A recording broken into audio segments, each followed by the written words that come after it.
Have a look at these phrases.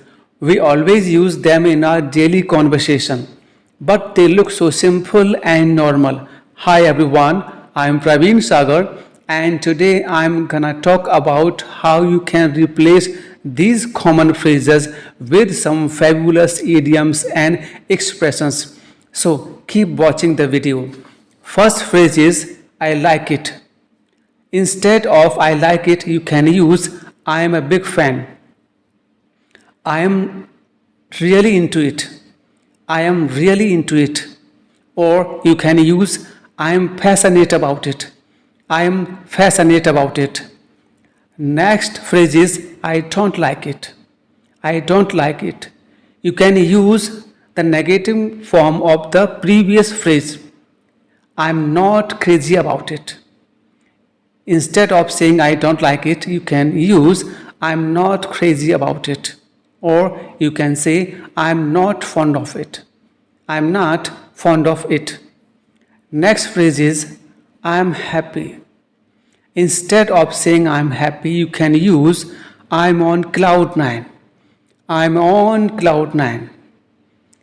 Or you can use I have a whale of time. When you enjoy and have fun with your friends, there you can use I have a whale of time. I have a whale of time.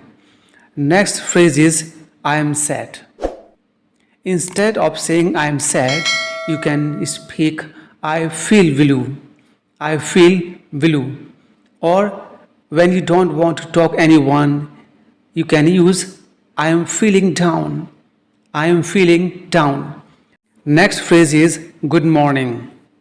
Instead of wishing good morning, you can speak the advanced phrases rise and shine. Rise and shine. Next is top of the morning to you. Top of the morning to you. Next phrase is wakey wakey eggs and wakey. Wakey wakey eggs and wakey. It is very funny phrase. It is used for the children for waking them up. Next is good night. You can speak nighty night. Sleep well. Sleep like a baby. So today we have learnt some interesting and fabulous phrases in English. For more, you can subscribe to the channel. Thank you so much.